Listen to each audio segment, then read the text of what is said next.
So this is a very impromptu video about a topic that randomly captivated me, but it's the Halloween season, and I would be remiss if I did not talk about at least one horror movie, one spooky movie, by the time October 31st passes by.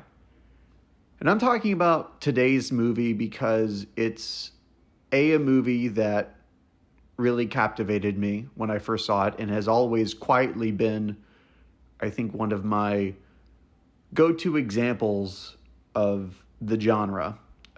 One that I respect a lot, one that I revere a lot, and one that I don't revisit as often because it is genuinely, effectively scary for me. It's actually a film that really unnerves me throughout its runtime. So there's that, and there's also a huge discrepancy between how much I revere this movie and how much the internet, horror fans seem to revere it. So I'm talking about the original The Blair Witch Project, and it's maybe weird to get defensive for a movie that's famously the most profitable film of all time, a movie that, like Halloween, did not invent but popularized a new subgenre. And it's a movie that, people are still trying to milk to this day. It's a brand, an IP that people still want to make movies, TV shows, comic books, a whole mythology out of. But it's also the only major, inarguably iconic movie of its genre that seems to be so easily dismissed by many people who are just not infatuated with the movie. In fact, people who did not have the experience of liking the Blair Witch Project inevitably seem to hate the Blair Witch Project. That's how polarizing of a movie it is. I've almost never heard a middling reaction to it. Some people think it's genius. Other people think it is maybe the most overrated movie of all time.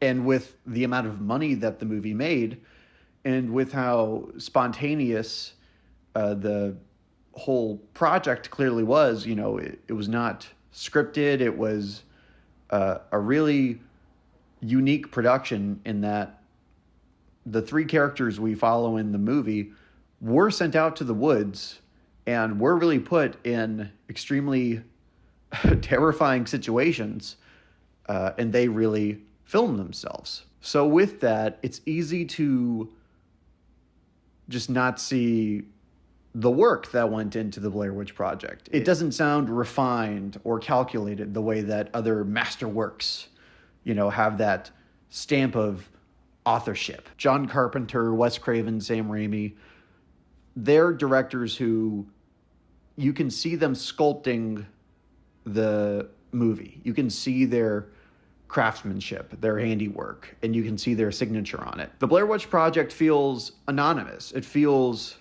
like something that audiences stumbled into, that the filmmakers stumbled into. But the truth is obviously more nuanced than that. There was an outline for a mythology, and the directors did conceive the story. They propelled the story, and the actors, which I'm going to get to them in a second, are the ones here doing the heavy lifting as far as selling us what we're seeing. However spontaneous it is, I think the Blair Witch Project is prescient. I think it's innovative, and I think it's one of the most immersive experiences I've ever had with a narrative film, with a feature-length narrative film. Watching it in a theater, which I will acknowledge, it's very hard to recapture the scale of its grip just watching it on home video. But watching it in a theater is transportive. I mean, I really feel unsafe. I really feel surrounded by an unseen, malevolent force when I watch it in the dark, and I just give myself to that movie. And the biggest discrepancy, I guess, between how great the movie is and how little credit it seems to get is in the acting department. The Blair Witch Project, some people will tell you, has the most annoying performances ever put to film, has the most unlikable characters to ever star in a horror movie. Some people would have you believe that this movie is just hysterical, obnoxious characters shaking their cameras at each other and blowing snot bubbles into the lenses. The whole gimmick of the Blair Witch Project's marketing campaign would only work if these performances were a level of authentic that few performances have even had the ambition to attempt.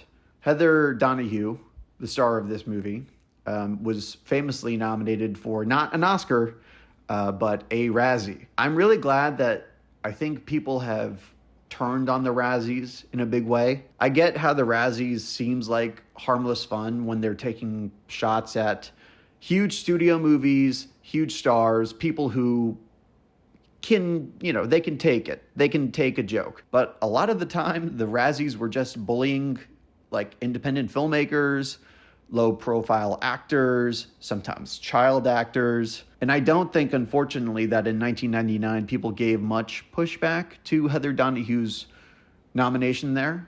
But all these years later, her scene that made it into the poster, the iconic scene from this movie, the one that people parody all the time, the effect of that has been diluted by all the parodies and all the jokes, like most iconic sequences from horror movies. I mean, the Jaws theme has lost almost all of its actual sense of terror for me because I've seen it used in too many gags. But still, Heather Donahue's performance has survived all the parodies to me.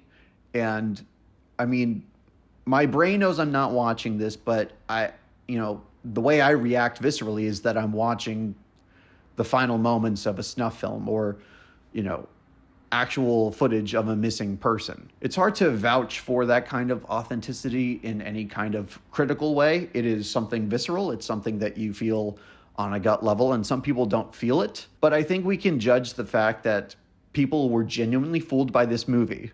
People were genuinely, in 1999, fooled into thinking that this was an actual case of footage, recovered footage of missing people. I think that can actually vouch for the authenticity and the special kind of power this movie has more than anything I can say. Because this is not a trick you could pull if anything is off. If the acting is off, if the cinematography, as it were, is off. If we saw too much or saw too little, this movie does not take the world by storm. It could have been an interesting experimental kind of art house film, or it could have been another promising indie film that unfortunately falls off a cliff by the third act. When a movie decides, after playing it so restrained for the first two acts, it's going to go crazy, it's going to go bonkers, and it's finally going to deliver the goods, as it were, and then it kind of spoils the whole mystery, the whole illusion. No movie, I think, walks that line better than the Blair Witch Project. I mean, it just builds and escalates to the point where it's one of two horror movies, to actually leave me speechless, to actually stupefy me with its final frame.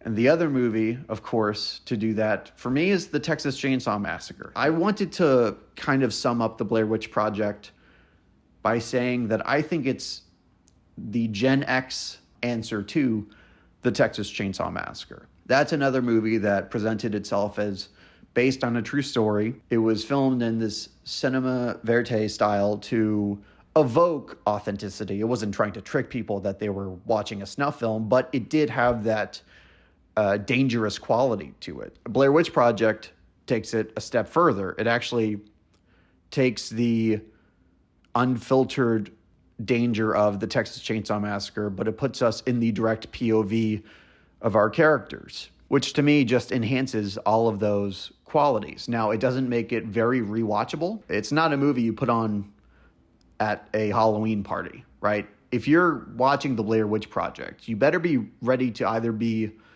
aggravated or thoroughly creeped out. There seems to be no in between. I'm not sure if I've convinced any of the skeptics out there, because you're going to have a visceral reaction to this movie, not a cerebral one. It's not really a movie you can discuss and debate into like changing people's minds. You're either grooving with the movie in its own sadistic way, or you completely reject it offhand. But I think the passionate reactions you've seen throughout the years, throughout the decades, people still have a total love or hatred, contempt for this movie. If they sit down and watch it all the way through, I know people who say they can't even watch the whole movie because of the shaky cam, which I think all of that is pretty overstated. There are studio films, multi-million-dollar studio films, starring A-list actors that have more egregious shaky cam than the Blair Witch Project does. And that actually does add to the immersion of the experience in this case. And I'm not against people continuing to make sequels or spin-offs, what have you. I think there is a really intriguing mythology here to the story of the Blair Witch Project. And though I haven't loved anything that's come after the Blair Witch Project in this franchise, I see why filmmakers and producers are tempted to go back to the well. I just wouldn't be surprised if, frankly, the magic of this movie were never captured again. Honestly, if we're going to keep making sequels to this, no more found footage.